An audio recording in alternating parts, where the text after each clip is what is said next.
Bonjour à tous, bienvenue dans ce nouvel épisode de mon podcast créatif. Moi c'est Magdalena et vous pouvez me retrouver sur les différents réseaux sociaux sous le pseudo L de Mag. Alors avant de commencer l'épisode, parce que nous avons un programme chargé, je voulais vous remercier vraiment d'être aussi nombreux, vous remercier de revenir à chaque fois, donc vraiment pour ceux qui viennent chaque semaine regarder l'épisode, pour qui c'est devenu un peu un rituel, hein, vous êtes plusieurs à m'avoir dit ça, c'est vraiment, merci, vraiment ça me touche beaucoup. Et puis j'en profite pour souhaiter la bienvenue aux nouveaux. À chaque épisode, ça m'arrive de partir sur le principe que certains connaissent déjà les épisodes d'avant, connaissent déjà un peu ma manière de tricoter ou le style de laine que je peux tricoter, etc. Et voilà, c'est à tort, hein, puisque effectivement, chaque semaine, vous êtes... il y a une bonne partie d'anciens, mais il y a aussi des nouveaux, donc voilà. Donc bienvenue à eux, et puis comme je vous disais, merci aux plus anciens pour leur fidélité. Alors, aujourd'hui, comme je vous disais, un programme chargé. Alors, on va commencer par Clamart, parce que Clamart, c'était ce week-end. J'enregistre lundi, petite parenthèse, du lundi qui suit le week-end de Clamart, donc je suis encore un peu la tête dans les étoiles. Donc, on va commencer avec la partie Clamart. Ensuite, donc Clamart, mais je vais faire Clamart au global, hein, donc c'est-à-dire que je vous parlerai aussi de mes achats et tout ça, voilà, donc la partie Clamart, ensuite la partie tricot avec mes encours et les cales au passage, hein, parce qu'il paraît qu'il y en a quelques-uns. Ensuite une partie bijoux, parce que j'ai fait un bijou qui n'est pas terminé, mais voilà, je vous parlerai du pourquoi ce bijou, etc., pourquoi les couleurs, enfin bref. Après la partie bijoux, je vous parlerai, attention, j'espère que vous êtes bien assis, je vous parlerai crochet. Ouais, je sais, ça fait bizarre. Bon, alors ça découle de Clamart, mais j'ai quand même fait une partie à part. Voilà. Et après la partie crochet, ce sera le retour de la partie jardin. Donc la partie jardin qui était la nouvelle partie de la semaine dernière. Et je vous remercie beaucoup pour les retours que j'ai eus, parce que la semaine dernière, je vous ai parlé de ça parce que c'était quelque chose qui m'intéressait. Je pense que vous l'avez vu, hein, quelque chose même qui me passionne. Et du coup, ça m'a fait plaisir d'avoir des retours positifs. Donc comme la dernière fois, je mets ça en fin d'épisode. Et comme d'habitude, vous avez pour chacune des parties dont je parle, vous avez en descriptif de cette vidéo le temps, en fait, au moment où je parle de telle ou telle partie. Donc voilà, ça vous permet, si vous êtes sur ordinateur, de cliquer sur le temps et d'accéder directement à cette partie de vidéo. Et si vous êtes sur un autre device, vous pouvez aller au temps qui vous intéresse. Voilà. Donc, et puis partie jardin à la fin, comme ça, pour ceux que ça n'intéresse pas, vous partez avant la fin. Voilà, bon, c'est parti.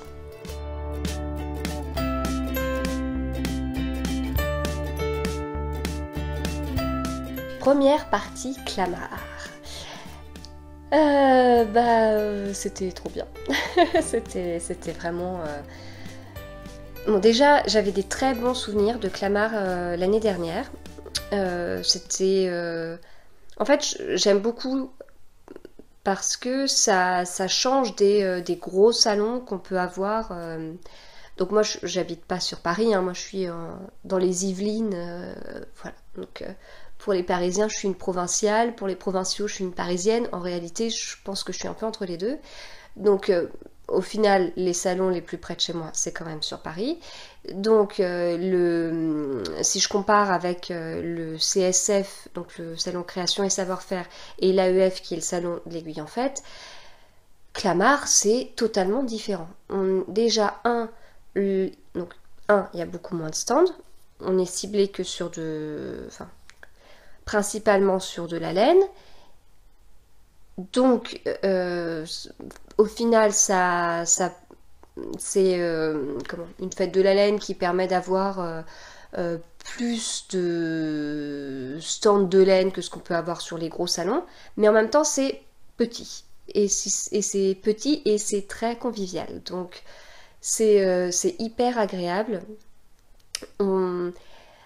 Ça veut pas dire qu'il n'y a pas de monde, hein. Enfin, moi je suis arrivée samedi midi, mais il paraît que le matin c'était déjà la folie et l'après-midi c'était déjà pas mal aussi. Mais ça, enfin, on a quand même le temps de pouvoir discuter avec les gens, avec donc les gens qui viennent visiter, acheter, etc.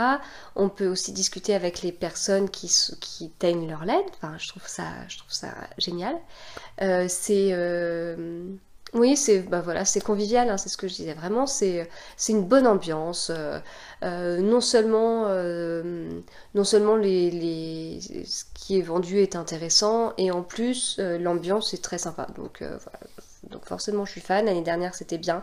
Cette année, j'ai envie de dire encore mieux. Bon, c'est un avis personnel, mais moi j'ai beaucoup aimé cette année aussi. Voilà, donc, alors concrètement, comment ça s'est passé? Eh bien, mes copines, Alice du Lapin d'Alice et Célia à Tories Knitting, sont venues de la province pour le coup. Elles sont venues en voiture toutes les deux et puis elles sont arrivées à la maison et puis c'était la première fois qu'on se voyait. Donc on organise le cal crime et tricot, on communique beaucoup dans la journée sur tout ce qui entoure le cal. Enfin, quand je dis qu'on communique beaucoup dans la journée, c'est que on passe nos journées ensemble par téléphone ou tablette interposée, quoi. Voilà, c'est donc voilà, mais en fait on se connaissait pas. On s'était jamais vu. Enfin, on se connaissait. Enfin, quand je dis qu'on se connaissait pas, si, on se connaissait quand même bien, sans s'être jamais vu. Et donc là, c'est la première fois qu'on se voyait. Donc c'était quelque chose quand même d'assez cool. On avait vraiment hâte. Ça s'est super bien passé, hein. Enfin, puisqu'on se connaissait sans se connaître, etc. Ça s'est bien passé. Enfin ouais, c'était génial. Enfin, du coup après on est parti de la maison jusqu'à Clamart. On est arrivé là-bas, on a partagé ce salon ensemble. Après le salon, on a été au Tricoté Montparnasse, on a partagé ça ensemble. La matinée du dimanche aussi. Enfin voilà, c'était vraiment un très très bon moment. Donc un immense merci les filles, c'était vraiment génial. Voilà, enfin. Je vais pas en rajouter ici, mais voilà, c'était vraiment très très bien.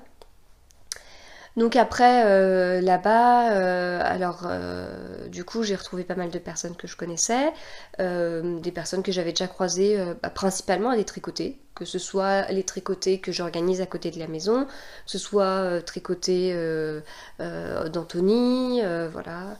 Donc c'était bien, enfin.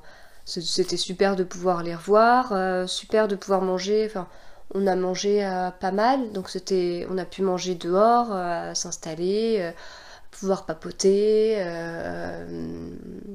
avec des gens qui se connaissaient pas forcément, mais c'est vrai qu'on est tous liés par la passion du tricot, donc forcément ça va. J'ai aussi fait des super rencontres, des gens que je voyais pour la première fois.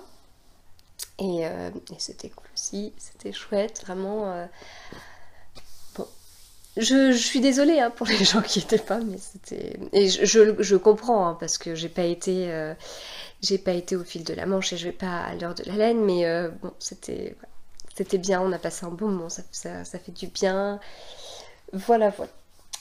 Donc j'ai fait des achats, hein, forcément. Alors, dans les achats, en fait, alors moi, ce que j'aime bien faire, c'est que quand j'arrive dans un salon, j'aime bien faire le tour de tous les stands, faire mes repérages. Une fois que j'ai fait mes repérages, je refais un tour du salon et je passe aux achats.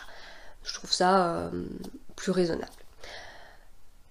On arrive dans le salon, on arrive tout de suite, donc à Clamart, en fait, il y a deux petites salles et il y a une plus grande salle avec une estrade. Et les deux petites salles sont en premier, puis après il y a la grande salle. Donc tout le monde est réparti dans les différentes salles. On a commencé par la première salle sur la droite, et on arrive au bout de la salle, et là c'était le stand d'Imogen. On est arrivé donc le midi, et en fait elle avait été bien dévalisée le matin. Donc on avait le choix entre faire le tour de chaque salle qui prenait du temps parce que chaque fois on croisait plein de personnes et c'était trop bien et on papotait et tout ça, et donc au risque de ne plus rien avoir alors que voilà, j'ai jamais tricoté de la laine d'Imogen, on échange quand même pas mal en message privé, enfin voilà, j'avais vraiment envie d'acheter des écheveaux de sa marque. Donc au final, je suis passée tout de suite à l'achat.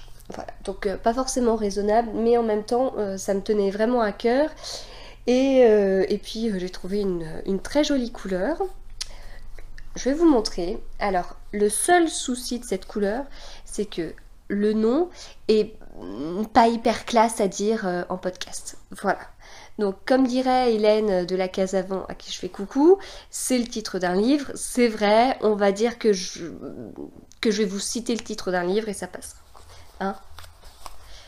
Donc, la couleur, la voici. Même mieux, j'aurais pu vous montrer l'étiquette. Hein. Voilà, donc. Et le nom, attention, c'est Journal d'un vieux dégueulasse. Alors, je ne sais pas si vous voyez vraiment bien la couleur, on n'est pas du tout sur un pur uni, quoi. Là, on voit bien, on a des taches de couleur qui partent limite vers le saumon, en fait. Et puis, il y a des endroits où ça paraît même un peu vert. Je sais pas si je vais réussir à trouver. Enfin, c'est super beau. C'est vraiment super beau. Donc la qualité c'est soft et donc c'est 100% mérino des îles Malouines. Et c'est de la fingering. Donc là il y a 100 grammes et dedans il y a 400 mètres. Donc voilà, c'est super beau. Donc je suis très contente d'avoir craqué tout de suite, j'ai envie de dire. Hein. Alors je sais pas quel projet faire, ou alors si. Hein. J'ai craqué sur le gilet JC d'Isabelle Kramer que Alice m'a gentiment offert. Et en fait, à chaque fois que je vois une laine, maintenant c'est pour faire ce gilet. Donc, soit je vais le faire 50 fois, soit je vais faire qu'une fois, mais le choix va être très difficile. Je ne sais pas, mais voilà. Donc, ensuite, on a continué à faire notre petit tour et compagnie. Et puis, vraiment, plus sur la fin, j'ai acheté 3 autres écheveaux sur le stand de Simone. Donc c'était un vrai plaisir de pouvoir la voir. Oui, d'ailleurs, pour Imogen, c'était la première fois qu'on se voyait et vraiment c'est pareil, hein, ça a été une super rencontre. Moi j'y suis allée le samedi après-midi avec les filles et j'y suis retournée le dimanche en début d'après-midi pour un atelier crochet avec les amusements d'Em. Et voilà, bon, je vous en reparle un peu après dans la nouvelle partie crochet. Et donc du coup, en plus le stand, enfin l'atelier était dans la même salle que le stand d'Imogen, donc j'ai pu repapoter un peu avec elle. Enfin voilà, c'était vraiment, c'était encore une super rencontre. Et donc oui, je vous disais sur le stand de Simone, elle avait plein de choses, elle avait été dévalisée, notamment du trop beau coloris Madame Rêve. Je sais pas si vous l'avez déjà vu, mais c'est j'aurais tendance à dire un violet foncé, mais c'est peut-être un peu réduire la couleur. Un violet foncé, mais c'est bordeaux. Je saurais pas dire, mais en résumé, c'est trop beau. Et voilà, c'est un coloris superbe. Il y a aussi le coloris que Simone avait teint pour les chevaux solidaires, puisque c'est la teigneuse, entre guillemets, de Les Chevaux Solidaires pour le mois de mai. Et il est parti aussi très vite, donc c'est pareil, c'est un coloris qui m'aurait pas mal intéressé, mais voilà, j'ai envie de dire, s'il est parti très vite, d'un côté, tant mieux, parce que c'est quand même pour une belle cause. Et voilà, donc sur le stand de Simone, bah, tout est beau, mais comme sur le stand de Cécile de la Féfile, enfin tout est beau de partout quoi. Enfin c'est dur, enfin c'est dur d'être raisonnable. Et, et du coup, je regardais encore des coloris de ce style. Enfin, à la fois ce style, à la fois vers le caramel et tout ça. Et puis, j'hésitais pas mal. Et une fois que j'ai tout regardé, eh bien, j'ai craqué sur ça. Donc, vous voyez le beau caramel. Je suis partie sur un rouge qui s'appelle Cerise. Voilà, en base 100% Mérino, super wash. Et en fait, je suis ravie parce que, alors je suis d'accord, je regardais d'autres couleurs, mais d'autres couleurs que j'ai déjà ou que j'ai déjà tricotées et tout ça. Et en fait, ça change, ça change, tout en restant facile à porter, je trouve. Et oui, facile à porter, facile à associer. Ça va toujours avec le rouge à lèvres de toute façon. Et puis ça, voilà, pour les personnes qui sont ultra blanches l'hiver comme moi, ça peut mettre un peu de couleur et tout. Enfin, voilà, je suis ultra fan. Donc je suis ravie.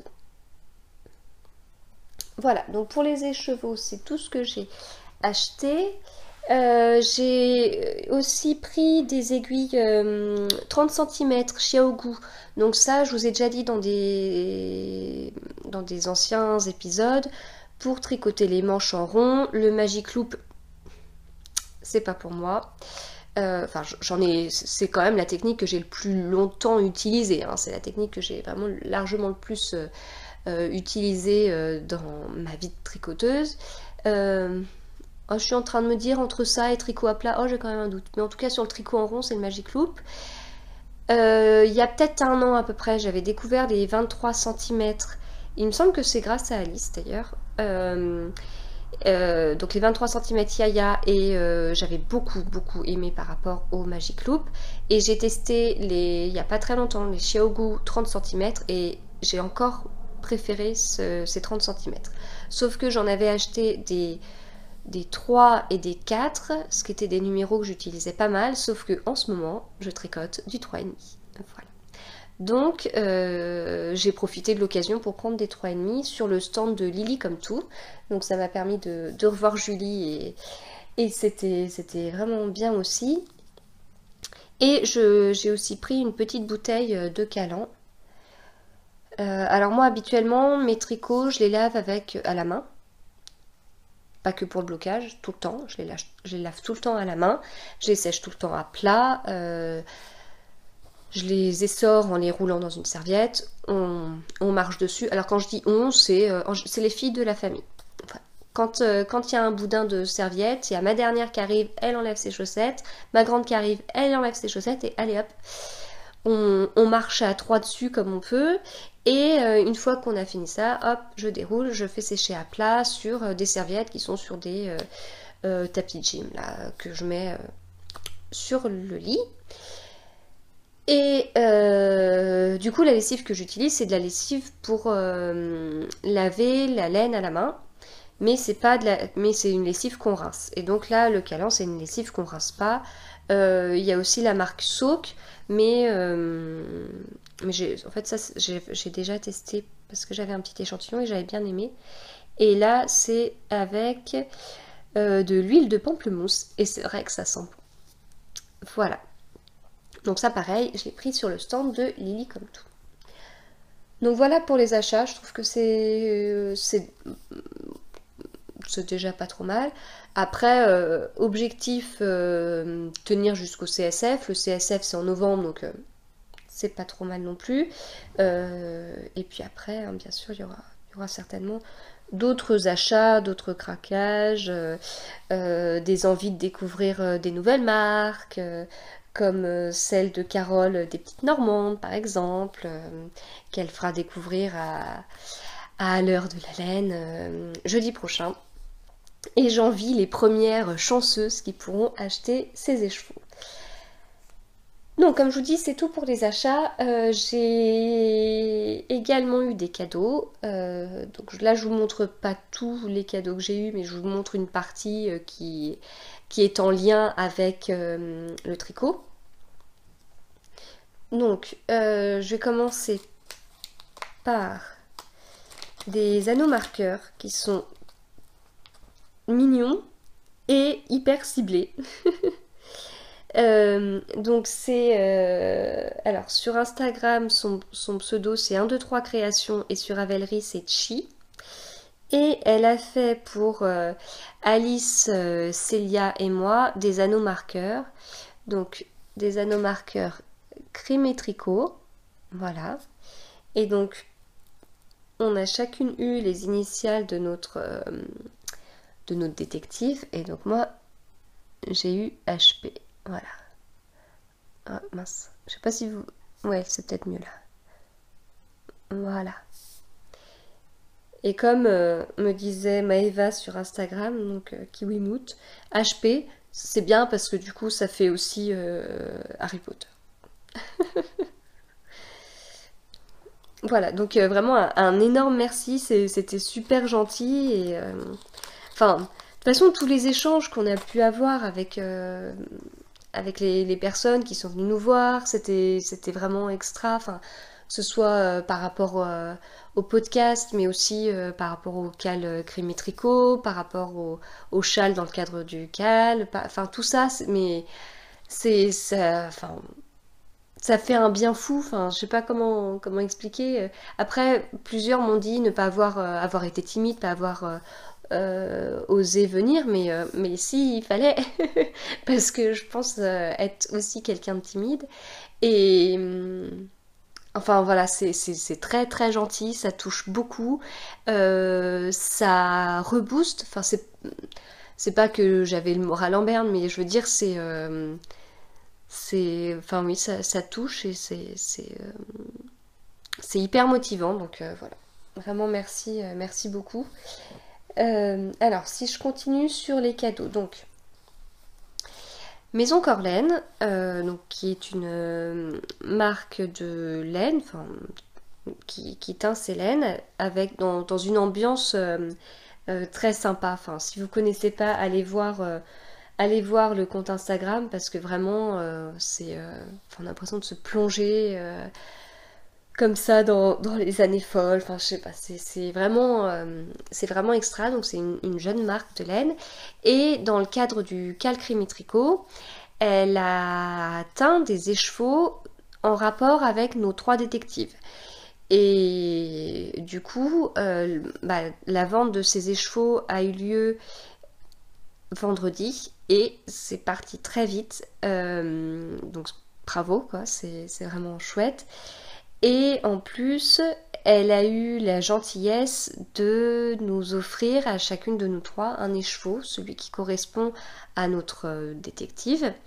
Et elle nous les a amenés samedi. Donc c'est la première fois que je la voyais et en plus elle avait un cadeau et pas des moindres. Et d'ailleurs je suis en train de me dire que j'ai pas pris le petit badge, je vais le prendre. Voilà, donc déjà les chevaux Hercule avec une étiquette mais extra. Donc Maison Corlaine, là vous avez édition limitée crème et tricot Hercule, qu'elle a organisée par Alice, Célia, Magdalena. Voilà. Et donc Hercule, donc c'est un gris foncé qui tire vers le vert et qui a de la stellina. Et il est vraiment magnifique. Et du coup, elle nous a offert aussi les petits badges faits avec son mari. Voilà. Donc c'est super gentil, puis c'est une super idée. Et Alice a fait une petite enquête, etc., des petits trucs dont je ne me suis pas du tout aperçue. Et en fait, elle m'a offert ce coloris qui est Jane sur cette base sans Stellina. Vous voyez, c'est très retordu. Alors j'en ai jamais encore tricoté comme ça. Et je suis plutôt très retordu que single justement, mais il va falloir que j'essaye de la single un jour. Mais donc j'ai hâte de tricoter ce style. Et donc, mince, je mets les étiquettes. Voilà. Donc ça va trop bien ensemble. Et le Sherlock, il est donc le Jane là sur la vente qu'il y a eu, il était en base single, et le Sherlock, il est en base mérino, enfin avec un fil comme ça, et en vert foncé. Voilà pour ces éditions limitées Crimi Tricot. Donc c'était vraiment super super gentil. Et Alice nous a fait aussi à Célia et moi, et puis elle aussi, des cabas, des sacs cabas. Donc autrement dit des sacs à encours, hein, on est d'accord, avec le visuel. Donc tous les visuels du cal ont été faits par Célia, notre archéologue. Et voilà. Donc j'ai hâte de me balader avec mon sac. Ouais, c'est vraiment extra. Et puis Célia nous a aussi offert des trucs, dont un autre sac en cours, hein, toujours, hein, on est d'accord. Trop mignon, trop printanier, trop fleuri, trop beau. Voilà. Donc comme je vous dis, je vous montre pas tout, hein, je vous montre ce qui est en rapport avec le tricot, mais vraiment merci, c'est super gentil. Voilà, je ferme la parenthèse Clamart, et enfin la bonne partie Clamart, et je passe donc à la partie tricot. Alors, en tricot, projet fini. Non, il n'y en a pas, hein.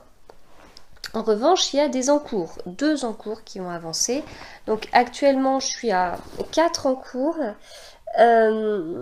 Oui, 4 encours. Et en fait, il y en a un que il faudrait, enfin, ce serait bien que je commence et que je le fasse pendant le cal. C'est le Lady Marple de Nadia Crétin-Leschen. J'ai fait un échantillon, mon échantillon n'allait pas et j'en suis restée là.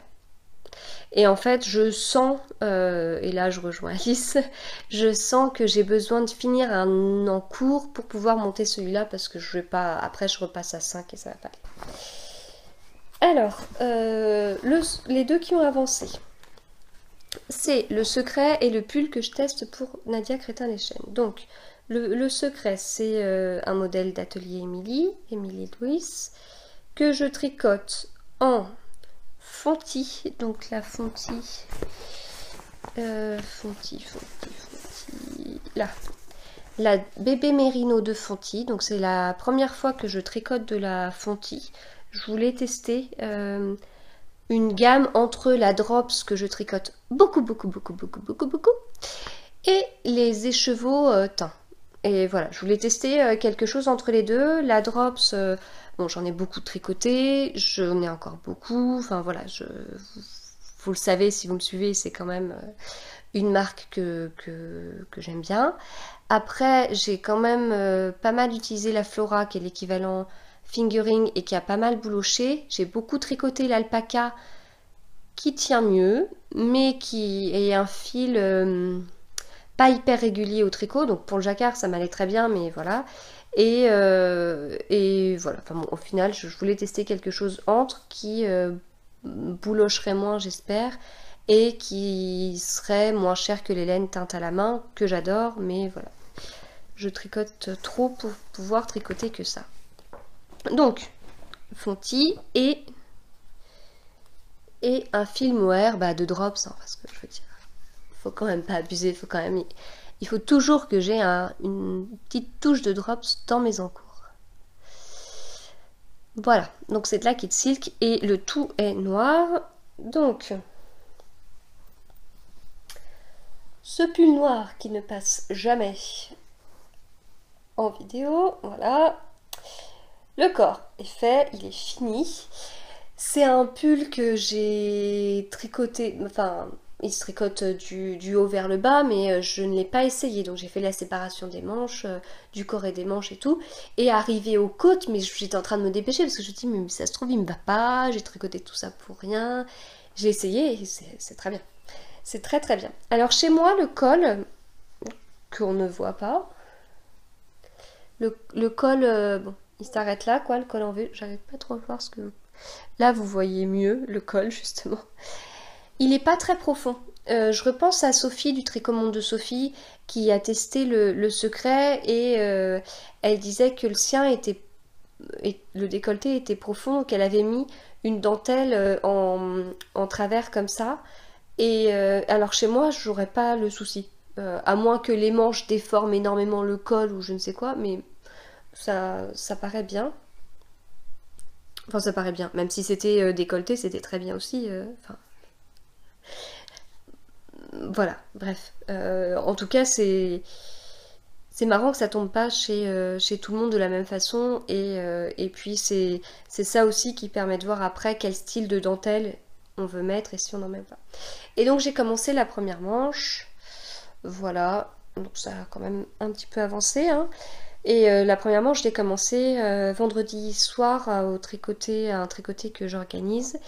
Et j'en profite pour faire un grand coucou à toutes les copines du tricoté. Quand c'est les tricotés, bah là, à côté de la maison, enfin, c'est vraiment top. Enfin, on passe vraiment des bons moments, ça fait du bien, c'est pareil, hein, ça rebooste et tout. Donc voilà, un grand merci les filles, c'est toujours super, l'ambiance est vraiment super grâce à vous, grâce aux personnes qui n'aiment pas rire, comme Aïcha par exemple, et voilà.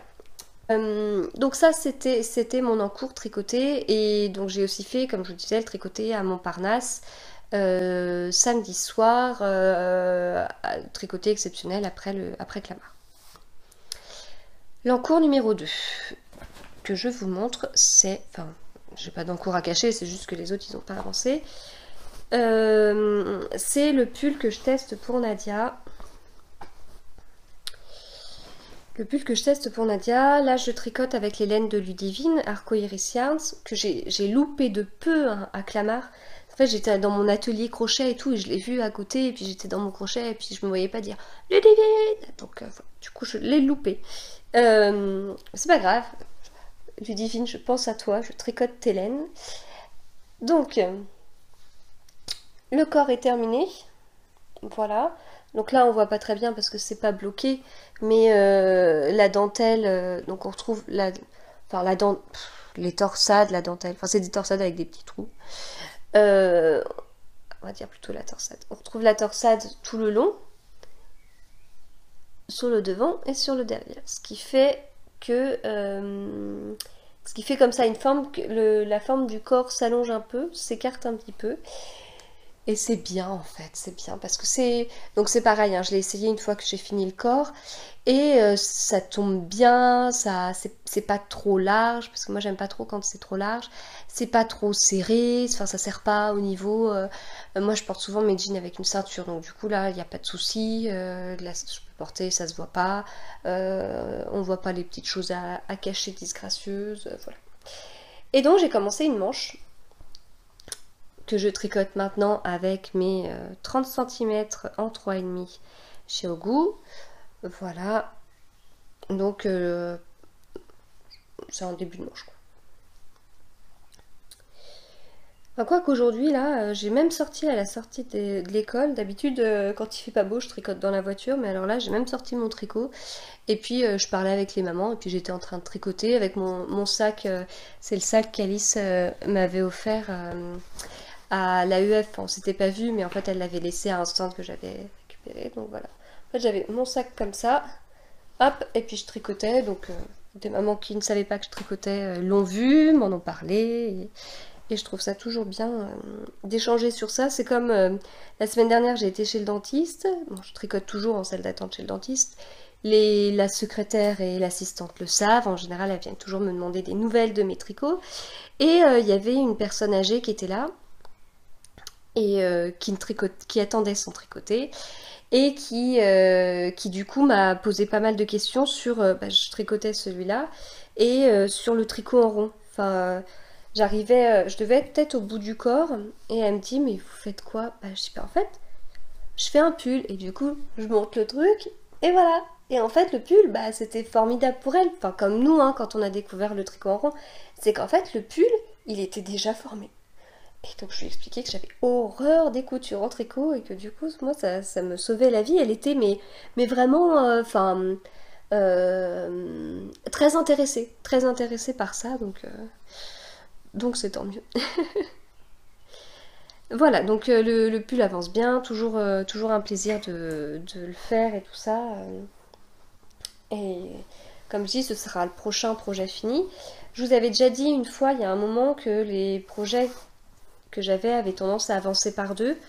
À une période, le test que je faisais pour Marion, le pull que j'ai tricoté en noir avec de By Simone avec du jacquard de Tôle Matin Yarns, était un peu le duo du pull secret.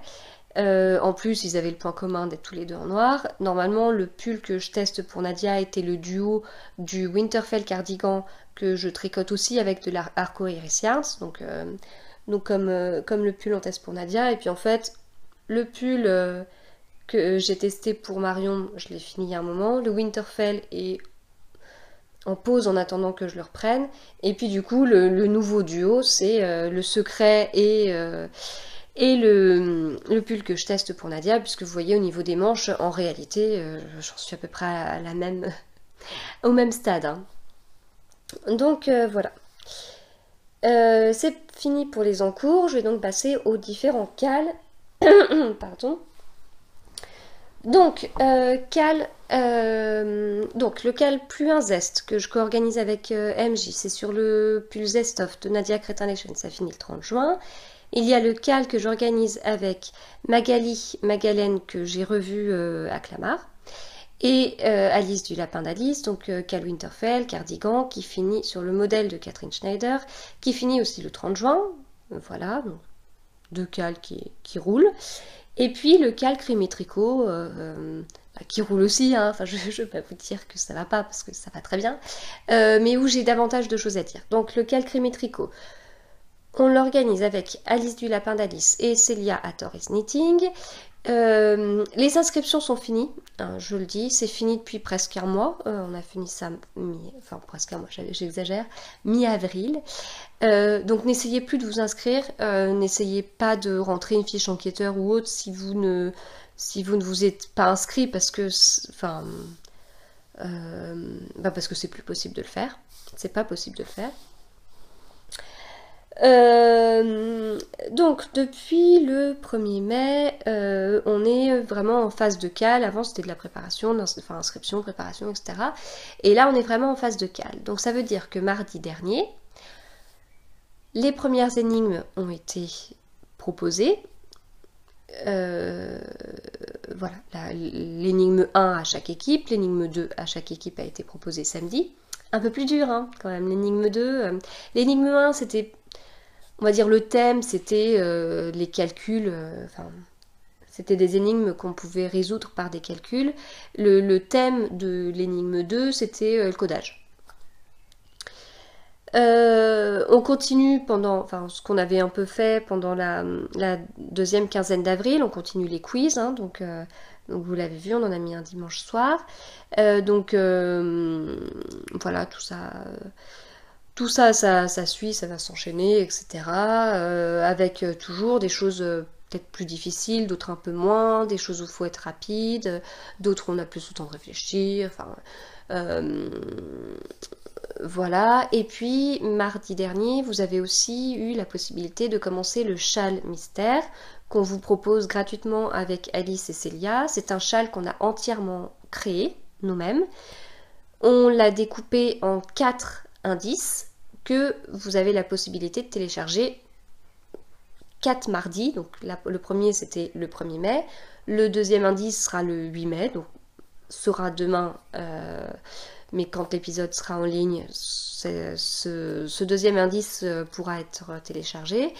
Donc voilà, donc pour l'instant on en est à la fin de l'indice 1 et les retours sont assez incroyables. Donc vous avez été nombreux à nous montrer en fait votre indice 1 fait. Donc sur Ravelry, on a créé un topic pour que vous puissiez parler librement du châle sans spoiler en fait, sans révéler aux autres le contenu de cet indice pour ceux qui veulent se réserver la surprise plus tard. Sur Instagram, on vous avait aussi proposé de, quand vous partagez votre photo du châle, de mettre d'abord une photo autre. Donc par exemple celle-là. Voilà, de mettre d'abord celle-là, puis après la photo de l'indice pour cacher un petit peu le truc. Donc, en tout cas, c'est super, enfin, c'est hyper rigolo de voir toutes les différentes versions. Déjà, toutes les trois, quand on l'a fait, on avait chacune une version différente. Et nous, on s'est éclaté à créer ce châle. Enfin, vraiment, ça a été mais extra. Enfin, si bien qu'une fois qu'on a fini, on l'a fini entièrement, c'était vraiment. Oh, il y a eu un petit coup. C'est pas de la démotivation tricot parce que les projets que je fais sont sympas aussi, mais on s'est tellement éclaté que c'était un peu bizarre. Donc voilà, du coup, rendez-vous pour l'indice 2, on espère qu'il vous plaira tout autant. Et voilà, donc là sur l'indice 1, vous aviez été nombreux au début, en commençant en fait à émettre quelques doutes sur le combo des chauves de laine que vous aviez choisi, enfin le combo de couleurs quoi.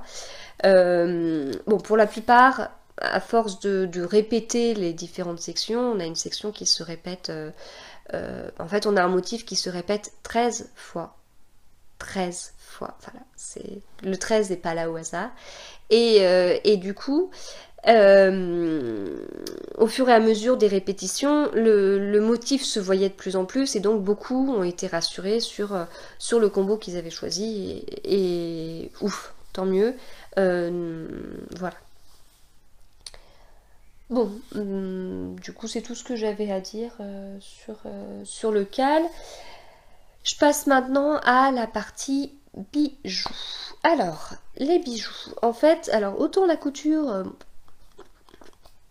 voilà, autant les bijoux, c'est mieux. Il y a sur Instagram Émilie Cœur Citron et Aurélie Lily Azalée en collaboration avec Perle & Co qui ont lancé un défi Miyuki. Donc ça leur arrive souvent de lancer des défis Miyuki. Et c'est vrai que souvent ça m'attire quand même. Et puis j'avais déjà participé à un défi l'année dernière. Et là, ça m'a tellement plu que j'ai décidé d'y participer aussi. Donc le défi Miyuki s'appelle, du coup c'est le hashtag couleur Miyuki du printemps, pardon, couleur Miyuki du printemps. Et en fait, il y a 9 références de perles Miyuki qui ont été données. Et l'objectif est de faire un tissage avec toutes ces couleurs, toutes, c'est-à-dire les 9, pas 8, et ça veut dire pas ces 9 couleurs plus d'autres, quoi. Non, c'est vraiment ces 9 couleurs. Donc c'est des références très précises qui ont été données. Les filles ont été sympas parce qu'elles ont donné aussi des équivalents. En fait, dans les perles Miyuki, il existe énormément de références. C'est impossible de toutes les avoir. C'est toujours tentant parce qu'entre deux nuances, on trouve toujours un moyen de trouver un intérêt à chaque nuance. Pour les personnes qui font des motifs en brick stitch, style une tête d'animal par exemple, tête de girafe, tête de lion, tête de tigre, il faut toujours beaucoup de nuances, donc on peut se retrouver avec des jaunes, avec des marrons qui se ressemblent beaucoup et qu'on utilisera presque que pour ce tissage. Enfin, c'est vrai quand on est... Enfin, moi je suis moins brick stitch, mais pour ceux qui aiment cette technique de tissage, le brick stitch c'est ça. C'est le fait de tisser en fait juste avec une perle Miyuki et une aiguille. Et en fait les perles Miyuki sont sont, j'allais dire cousus, mais sont tissés en quinconce. Voilà. Et donc, moi, là, j'avais fait ça. Donc ça, c'est le collier que j'avais fait en collaboration avec Pearl Corner. Je les avais fait petits, en fait, pour comment customiser la chaîne, en fait. Mais on peut faire des motifs plus gros, et il y en a qui sont passionnés de ça. Il y a vraiment... Enfin, Émilie de Cœur Citron, et même Aurélie de Lily Azalée, hein, toutes les deux, bah déjà...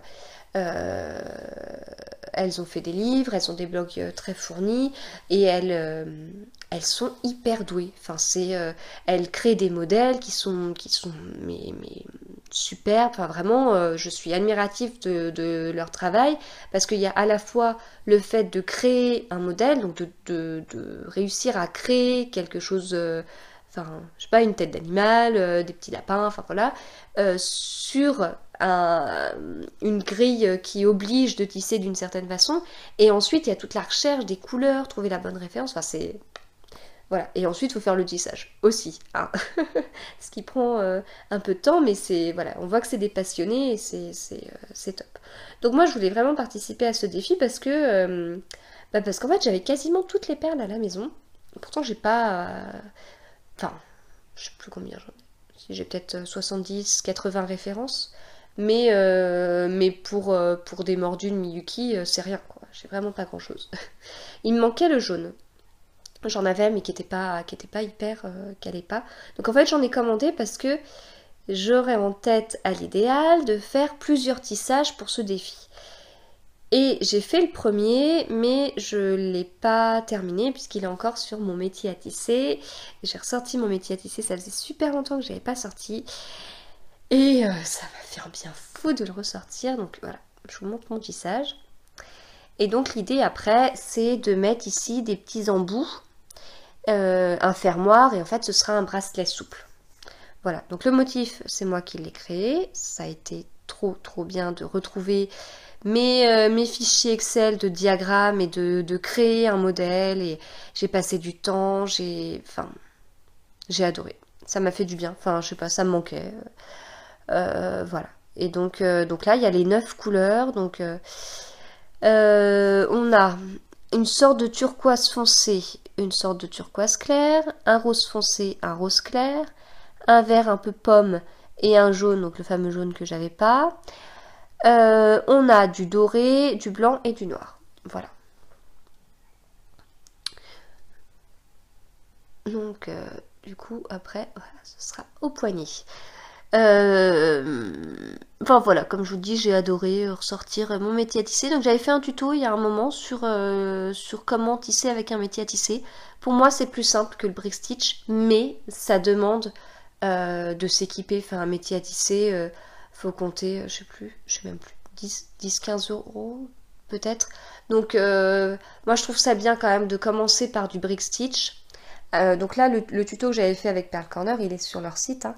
Et donc, voilà, commencer par des petits motifs comme ça qui demandent seulement peut-être un ou deux sachets de perles Miyuki.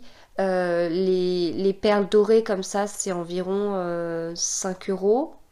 Et un sachet de perles Miyuki de couleur, c'est entre 2 et... Enfin, la plupart, c'est 2-3 euros. Après, ça dépend si c'est définition, machin, et ça peut monter un peu au-delà. Mais voilà, donc peut-être commencer, on va dire, avec 10 euros de matériel, ça, une aiguille à coudre, avec un petit chat pour pouvoir bien passer dans les perles. Et puis du fil, même, moi, j'ai commencé avec du fil à coudre, hein, et puis voilà, tester comme ça avant de savoir. Enfin, j'ai tendance à être un peu trop prudente, je vous l'avais déjà dit, parce que je sais que je prends vite au niveau des loisirs créatifs. Enfin, j'adhère très vite et je deviens très vite passionnée. Mais il y a des fois, ça prend pas. Et j'ai pas envie de me suréquiper si en fait ça prend pas.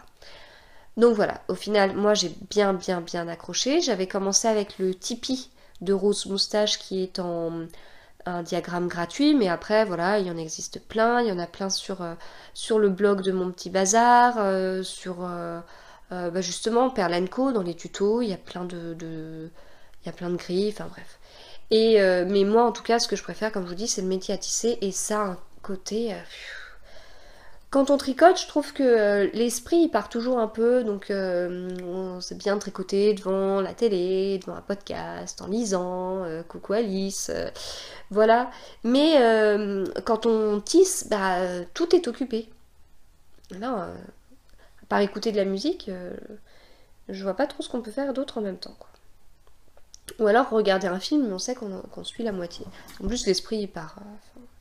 Là, toujours en train de. Enfin, moi, surtout quand c'est mes modèles, je suis toujours en train de me poser des questions. Je remets tout le temps en question en me disant c'est bon, ça me paraît bien. Il y a des fois, je défais, je réécris un truc. Et... Voilà, surtout quand il y a 9 couleurs, c'est un petit peu plus difficile de trouver les bonnes associations.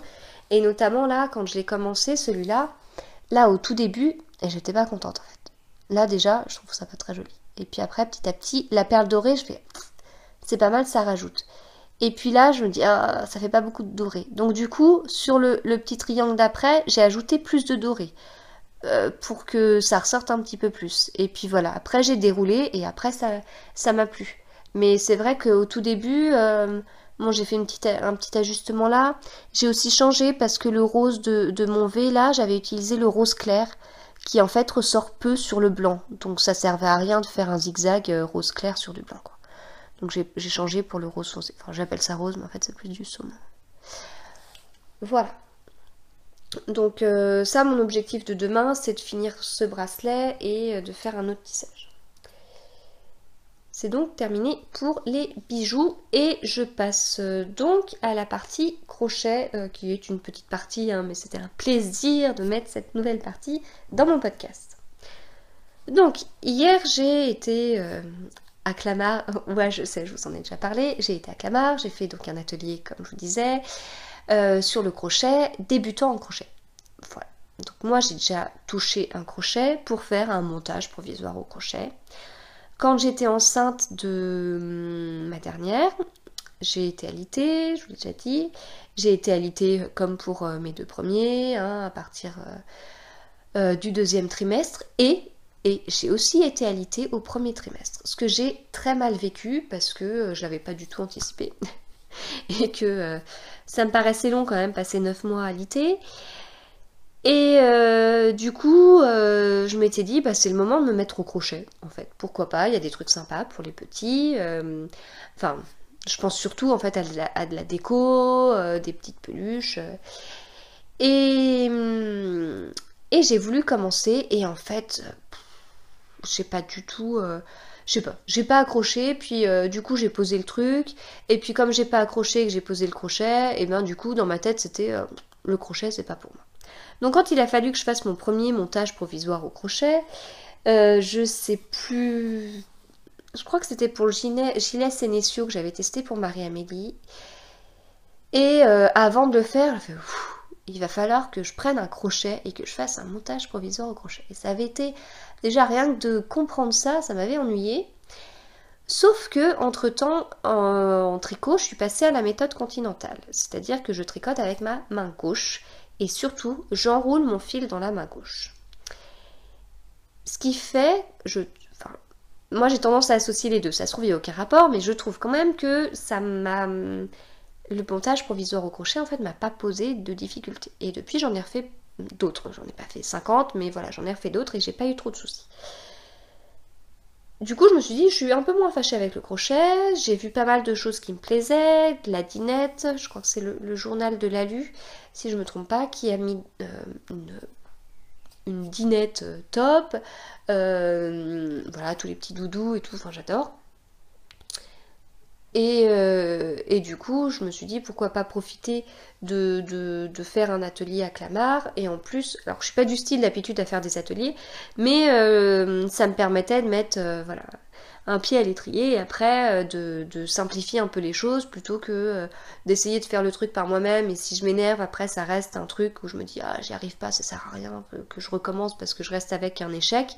Alors que en étant accompagnée, ça simplifie un peu les choses.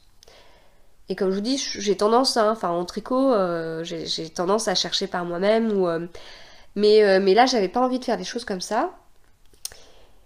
Et donc j'ai fait cet atelier et voilà, ça a duré 2 heures. J'ai l'impression d'avoir appris énormément de choses. si bien que j'ai eu peur de tout oublier, donc dès le soir, j'ai monté un truc au crochet. Donc déjà, on a un peu échangé pendant l'atelier parce que je voulais savoir par quoi commencer, voilà, parce que j'avais vraiment ce truc en tête, je voulais pas perdre la main parce que si je fais un atelier là où ça se passe bien, j'ai appris des trucs, j'ai su faire des machins, donc faire du crochet en rond, d'après ce que j'ai compris, vous êtes beaucoup à crocheter, mais moi, c'est un truc, savoir faire ça, c'est extraordinaire, quoi. Et j'étais toute fière de mes petits, j'avais pris une photo, j'étais toute fière de mes petits, mon petit carré, mon petit rond, après j'ai essayé de monter, les augmentations, les diminutions, je me suis amusée à faire le truc, et surtout, j'ai aussi, une fois que j'ai compris où piquer, parce que moi je savais jamais si j'allais piquer trop loin, trop près, bon, voilà, j'étais contente. Bon, je suis une débutante, du coup le moindre petit truc me fait plaisir. Et donc du coup on a échangé sur par quoi débuter, etc. Et du coup elle me conseillait de commencer par une pochette, voilà, comme on pourrait dire en tricot, quelque part une pochette tout droit, et puis après on plie, puis on coud sur les côtés, et puis elle me disait de coudre une fermeture éclair, mais j'ai jamais cousu de fermeture éclair, donc mettre un petit bouton, ça me paraît très bien, hein. Et du coup j'ai commencé hier soir pour pas perdre la main. Bon, pendant l'atelier, le tout premier montage que j'ai fait là, la première chaînette, il va falloir un bout de temps avant d'utiliser le bon vocabulaire, mais la première chaînette que j'ai faite, elle était vachement serrée avant de comprendre que non, il fallait pas que ce soit comme ça. Donc là j'en ai fait une, c'est encore un peu serré je pense, mais c'est quand même mieux. J'ai mieux réussi à piquer. Et donc hier soir j'ai fait, je sais pas de quel côté on voit mieux, j'ai fait quelques rangs, je sais pas, j'ai peut-être fait 2 rangs. J'ai pas fait grand chose. En fait, j'ai voulu faire. Je voulais faire un truc en rond, mais j'avais pas ce qu'il fallait. Voilà, j'ai beau, comme je vous ai dit la dernière fois, avoir beaucoup de stock de qualité fil d'art, que j'ai pas la quantité nécessaire pour tricoter pour moi. Dans ce que j'ai surtout beaucoup de fil fantaisie, fil d'art. Donc c'est pas forcément facile à crocheter non plus. Voilà, d'après ce qu'elle me disait, l'idéal c'était du coton. Et du coup j'ai retrouvé ça. Coton microfibre, moitié coton, moitié acrylique. Et je me suis dit que ça pouvait peut-être être pas mal de l'utiliser pour cette pochette, quoi. Voilà, donc vraiment le tout début, mais en fait de voir ça avec... Donc moi le crochet c'est vraiment ce que j'avais, je sais même pas d'où j'ai ce crochet, ça se trouve c'est ma mère qui me l'avait donné, j'avais pris à ma mère et qui m'a dit garde-le. Mais de voir ça en fait, j'ai hâte de m'y remettre. A priori je crochette, tout je crois, on crochetait comme des tricoteuses, donc voilà, il y a peut-être un peu... je suis tendue du crochet pour le moment, je suis très lâche en tricot et très tendue au crochet. Voilà, et donc je prends vraiment mon fil à la méthode continentale, quoi. Et je tiens mon crochet comme ça. Ouais. Vous voyez, je suis prête à m'y mettre là, faut que j'arrête. Bon, ça viendra au fur et à mesure, mais ouais, c'est comme tout en fait, les trucs qu'on n'arrive pas à faire et une fois qu'on sait le faire, on est content. Et puis du coup, voilà quoi, ça a un côté addictif, et puis encore une fois on peut créer encore d'autres choses de nos mains. Et d'ailleurs je sais pas ce que vous en pensez pour les enfants. J'ai déjà entendu donc certaines qui avaient des enfants qui crochetaient, d'autres qui avaient des enfants qui tricotaient. Et vous en pensez quoi sur la difficulté pour un enfant au hasard, un enfant qui a presque 7 ans voudrait mieux crochet ou tricot. Elle sait déjà tricoter, mais c'est vrai que le tricot, elle se lasse plus vite, mais je sais pas si le crochet est peut-être plus abordable. Voilà. Bon, c'est fini pour le crochet. Je passe donc à la partie jardin. Donc le jardin, comme je vous disais en début d'épisode, un immense merci pour votre retour, parce que moi c'était un peu Je ne savais pas trop, enfin je savais pas trop. Bon, si je l'ai fait c'est que j'avais envie de le faire, mais voilà. Je savais pas trop si ça vous intéresserait ou pas. Vous avez été nombreux à me dire bon bah c'était bien, on aimerait bien voir ton jardin, faire une petite visite. Alors j'y avais pensé, sauf que là actuellement en fait, comme nous sommes lundi juste avant mardi 8 mai férié, il s'avère que les voisins sont tous dans le jardin, surtout que dehors actuellement il doit faire peut-être 26 ou 27 degrés. Donc, je me tente pas de parler toute seule assez fort pour que vous puissiez m'entendre dans le jardin. Quoique d'un côté, ils savent même pas que je suis toute seule, mais bon, allez, c'est pas grave. Donc je me suis dit que j'allais vous reparler, enfin vous parler de ce que je vous avais dit la dernière fois, en fait juste les floraisons du moment. Mais sauf que en réfléchissant à juste les floraisons du moment, on arrive à des livres sur les roses dont je vous parlerai en fin de partie. Alors, les floraisons du moment, alors déjà les lilas, ça commence à être la fin, donc j'ai 3 lilas dans le jardin, j'en ai 2 classiques et un moins classique, d'ailleurs je sais même plus son nom, Syringa pellebrine, un truc comme ça, c'est pas le Syringa vulgaris qui est le lilas classique quoi. Donc j'ai 2 lilas classiques. Le premier, j'ai passé... Bon, moi quand je choisis mes plantes, je suis pénible. Hein, j'ai envie de dire comme quand je choisis mes laines, coucou Simone. En fait, j'ai passé du temps parce que je voulais une couleur très particulière. Je voulais une couleur qui pouvait tirer un peu vers le rose, vieux rose, ou je sais pas. Bon, au final, il est un peu plus mauve que ce que je pensais, mais bon, ça me va très bien. Et j'aimais tellement ça que je voulais en mettre un deuxième au jardin. Bon, le jardin est pas très grand, le jardin est récent. Donc il y a un jour où on sait que le lilas, hein, ça prend quand même des sacrées proportions, donc ça passera plus, mais c'est pas grave, on s'en débrouillera. Et en fait, je voulais le lilas Charles Joly, si je me trompe pas, qui est un lilas violet foncé, pour bien trancher. Et j'avais été à une fête des plantes où j'avais vu ce lilas. Bon, c'était à une période, mais je veux dire, la fête des plantes, il y a forcément c'est forcément à des périodes où certaines fleurs fleurissent pas. Hein. Ça peut pas être le moment où tout fleurit. Donc je l'ai acheté alors qu'il n'était pas en fleurs. Et il s'avère que la couleur des fleurs est quasiment identique à la couleur des fleurs que j'ai sur le lilas que j'avais passé 3 ans à choisir. Sauf que c'est trompeur parce que c'est pas les mêmes boutons. Donc j'en conclus que que c'est pas la même variété, mais quand même elle est assez proche. Voilà, et donc le petit lilas que j'ai au fond du jardin, enfin qui est une autre variété là, c'est totalement d'autres fleurs, c'est totalement autre chose, c'est très sympa, c'est plutôt nain, ça change, mais ça fleurit en même temps. Donc ça, le premier lilas en fait que j'avais choisi, lui il commence à être sur la fin, c'est-à-dire que les fleurs deviennent marron. Et l'autre lilas, les 2 autres lilas, ça va. Et celui qui est vraiment au maximum de sa forme, c'est le boule de neige, où on a des belles boules, donc ça ressemble beaucoup aux hortensias. On se fait prendre facilement. Le seul indice, c'est que c'est pas la période des hortensias. Voilà. Et qu'en plus, il est en plein soleil. Voilà. Et donc j'aime beaucoup parce que ça, au départ, c'est des toutes petites fleurs qui sont vertes, et puis après, petit à petit, elles blanchissent et elles grossissent, et c'est très très beau. Le seul truc qui m'ennuie, c'est qu'en général, quand c'est blanc comme ça, là j'ai pas été vérifiée, mais c'est rempli de petites pucerons ou fourmis à l'intérieur, ce qui fait que j'ai pas trop envie de m'en faire des bouquets pour la maison. Celui qui est aussi au top de sa forme, c'est le rhododendron. Donc là, la dernière fois, il avait quand même pas mal de fleurs, mais ça formait pas des boules. D'habitude, c'est quand même des boules de belles fleurs. Et là, en fait, ça avait fleuri sur le côté, mais pas au-dessus, donc ça terminait pas la sphère, quoi. Donc là, c'est bon. Les sphères sont pleines de fleurs.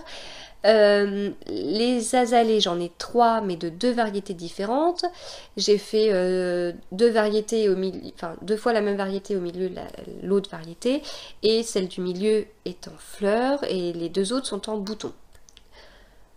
Donc voilà, donc ça c'est sur mon massif à l'ombre, terre de bruyère, etc. avec les camélias, les hortensias, un hortensia grimpant, et voilà. Et sinon, on continue à avoir les boutons de roses là qui sortent, qui sortent, qui sortent, qui sortent. Et je continue à surveiller mes roses. Donc hier, enfin samedi, quand Alice et Célia sont venues à la maison, je leur ai montré mon début de rose là. Donc je leur montrais Marie-Rose qui pour moi était vraiment très proche, même si je surveille Reine Victoria parce que Reine Victoria, mon rosier préféré là. Franchement, il est pas mal parti. Hein. Il a des roses où on voit les boutons là qui commencent à s'écarter et on arrive à voir le rose en travers. Il est pas mal. Et hier, donc dimanche, on a été encore dans le jardin et Célia me faisait remarquer que sur un rosier, il y avait des roses qui étaient quand même assez prêtes à sortir. C'est-à-dire que là, c'était même plus le bouton tout vert, quoi. Là, on voyait bien une rose un peu fermée. Et je l'avais pas remarqué.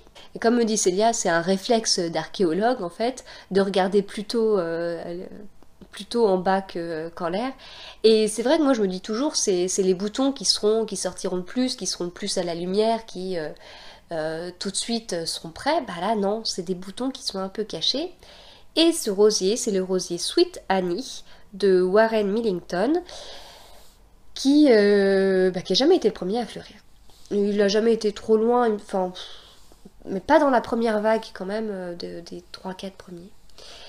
Et donc du coup, je me disais que j'allais vous parler un petit peu de ce rosier. Donc ce rosier de Warren Millington, qui est australien, et en fait une très grande blogueuse rose belge, qui s'appelle Isabelle Oliquier-Luiten, j'espère que je le dis bien.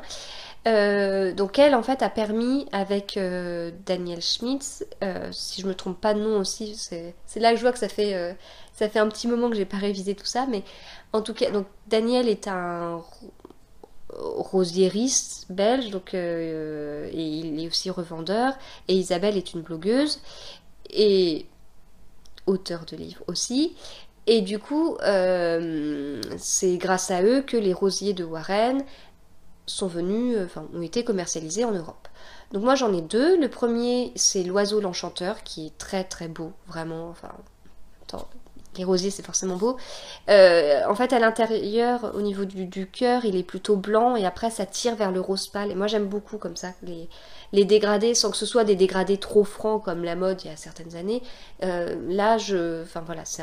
Bon, c'est pareil, ça se trouve, dans 20 ans, ce sera plus du tout à la mode, ce sera trop kitsch, mais là, c'est vraiment un dégradé très subtil, c'est superbe.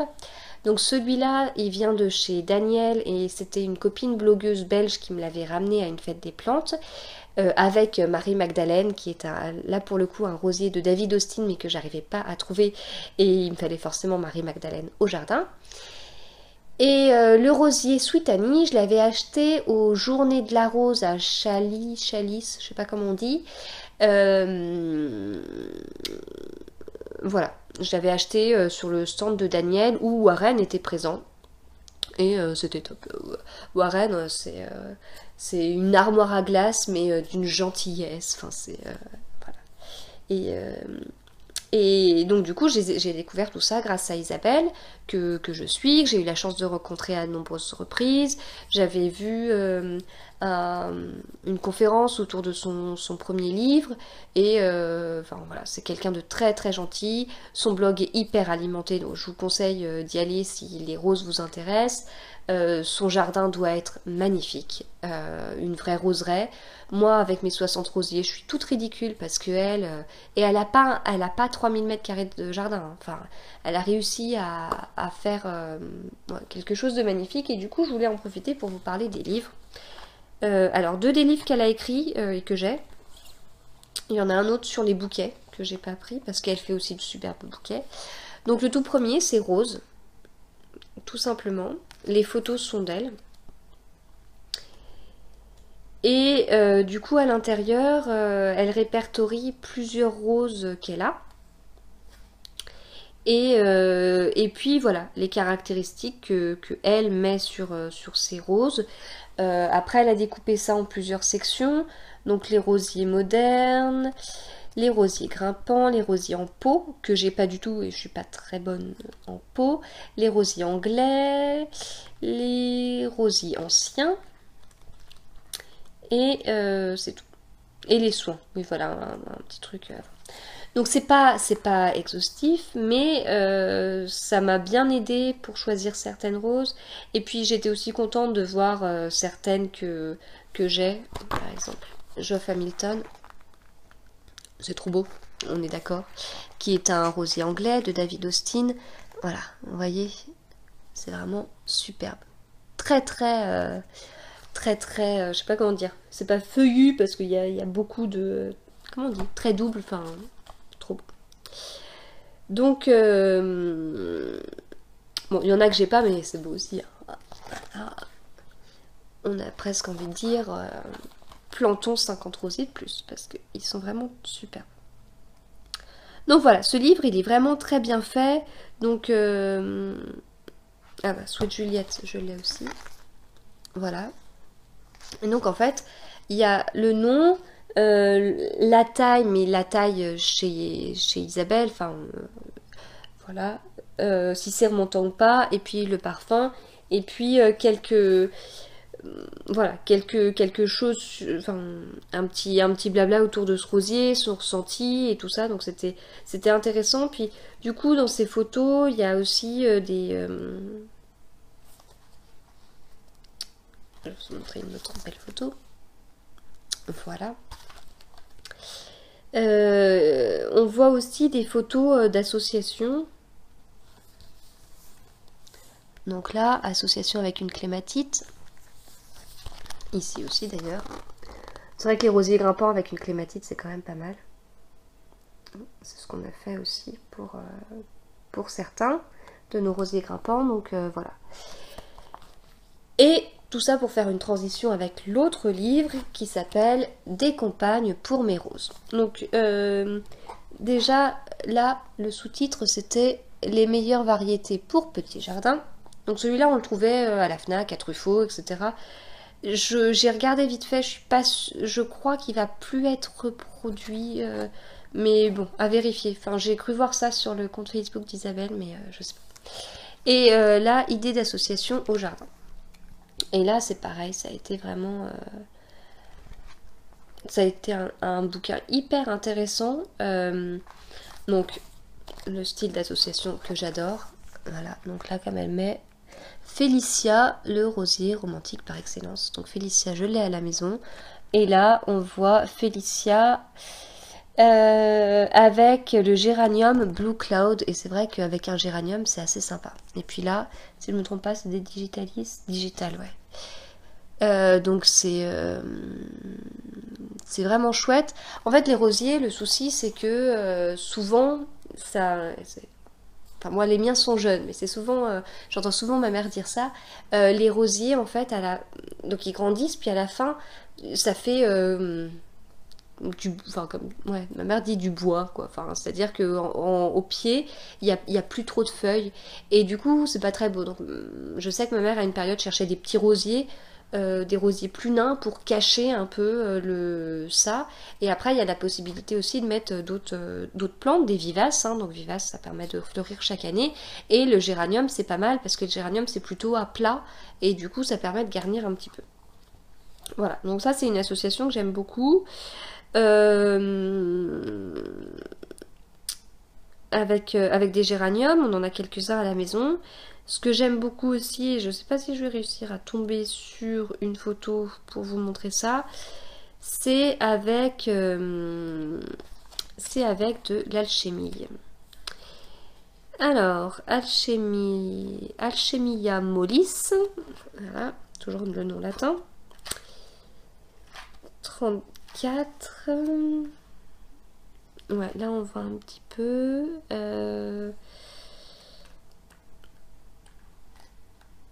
Et c'est un peu ce que j'ai fait sur un massif de roses au fond du jardin. C'est en fait l'alchimie, ça fleurit vert. Mais un vert, un beau vert quoi. Vraiment, tous les verts sont beaux, on le sait.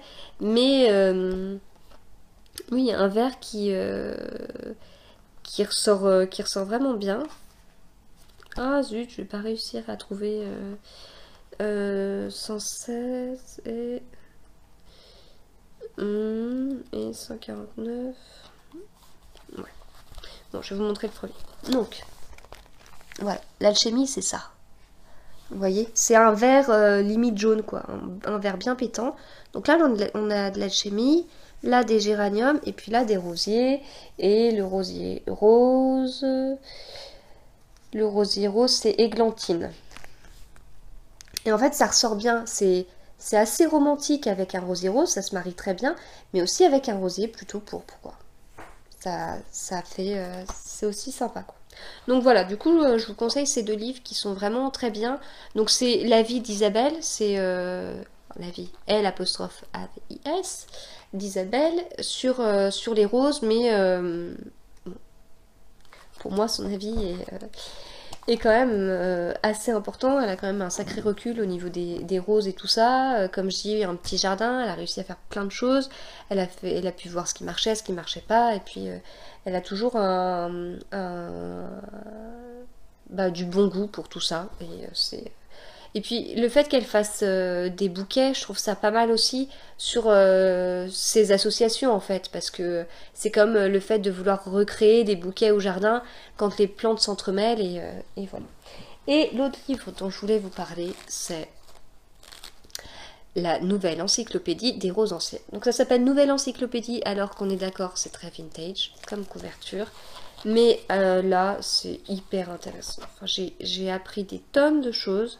J'ai découvert des tonnes de rosiers sur vraiment les rosiers les plus anciens. Il y a un peu d'histoire. Il y a les dates des rosiers. Enfin, voilà. Est-ce que c'est remontant par remontant? Il montre quelques photos de certains rosiers. Après, ils font une liste d'autres. En plus, c'est pareil, il n'y a pas toutes les roses anciennes, mais franchement, c'est quand même hyper intéressant. Tous les rosiers que j'ai sont pas dedans, mais ça m'a beaucoup aidé quand j'ai voulu choisir mes rosiers. Donc c'est un livre de François Joyot. Alors si je vous montre...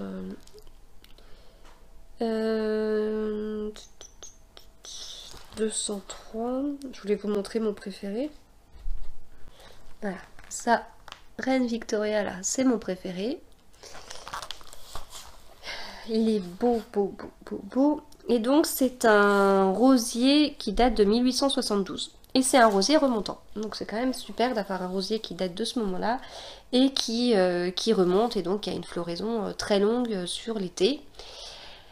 Du coup, comme je vous disais, ce livre m'a servi lorsque j'ai fait ma dernière grosse commande de rosiers. Et donc moi, je commande mes rosiers en octobre. Là, j'ai préparé ma commande en septembre. J'étais alitée d'ailleurs aussi à ce moment-là. J'ai préparé ma commande en septembre pour la passer en octobre parce que j'ai acheté mes rosiers en racines nues. Ça veut dire que quand on reçoit son rosier, il y a des racines et puis il y a 3 branches.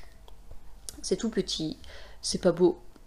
Il n'y a pas de feuilles, ça ressemble à rien. On se dit on va planter ça au mois d'octobre, au mois de novembre, et ça va donner quoi? Eh bien en réalité ça donne un très beau rosier avec des fleurs, etc. La saison d'après. Et déjà je fais ça pour plusieurs raisons. Déjà ça prend mieux, ça prend beaucoup, plus c'est petit, mieux ça prend. Donc on en a parlé avec les filles ce week-end, les arbres qui coûtent plusieurs centaines d'euros, on achète ça, c'est beau, c'est déjà formé. Ça peut ne pas prendre. Donc là, pour les rosiers, c'est vrai que quand on les achète en pot à cette période-là, ils sont beaux, ils ont des fleurs, on paye ça 25 euros. Un rosier qu'on achète comme ça, comme je vous dis, en racines nues, on peut le payer 8-9 euros.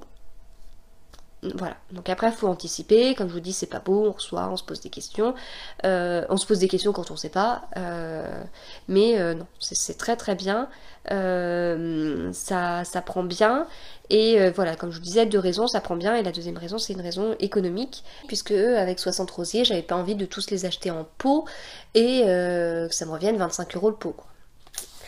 Voilà. Bon, oui, si, le dernier truc que je voulais vous dire, c'est qu'en fait, justement, sur les rosiers en racines nues, moi, quand je les achète, quand je les achète en racines nues, je les achetais principalement chez Rosier Loubert ou Rose Loubert, c'est là où j'avais le plus de variété et du coup voilà, ça me permettait de limiter les frais de port puisque je faisais une grosse commande. Donc il y en a quelques-uns que j'ai pas acheté là. Bah voilà, parce que j'ai acheté certains à des fêtes des plantes, parce que je les ai achetés avant. Mais dans ma dernière grosse commande, il y en avait certains que je tenais vraiment à avoir, comme le Léonard de Vinci. Bon, je vous ai déjà parlé de ma passion pour Agatha Christie, on parlera plus tard de ma passion pour Léonard de Vinci, donc forcément je voulais l'avoir au jardin. Et du coup, je l'avais acheté sur un autre site avec autre chose, je crois, pour à cette période-là. Voilà. Mais donc principalement rose loubert ou pépinière loubert peut-être. Voilà. Bon, et bien sur ce, je vais m'arrêter là. Merci beaucoup à ceux qui sont arrivés jusque-là, hein, parce que bravo. C'est un bel épisode, enfin bel épisode, épisode long. Je vous dis du coup à la semaine prochaine, profitez bien de cette semaine à Trou avec des jours fériés et profitez bien du beau temps en espérant que ça dure un petit peu et puis bon tricot, bonne couture, bon crochet, bonne perle, bon ce que vous voulez et à bientôt.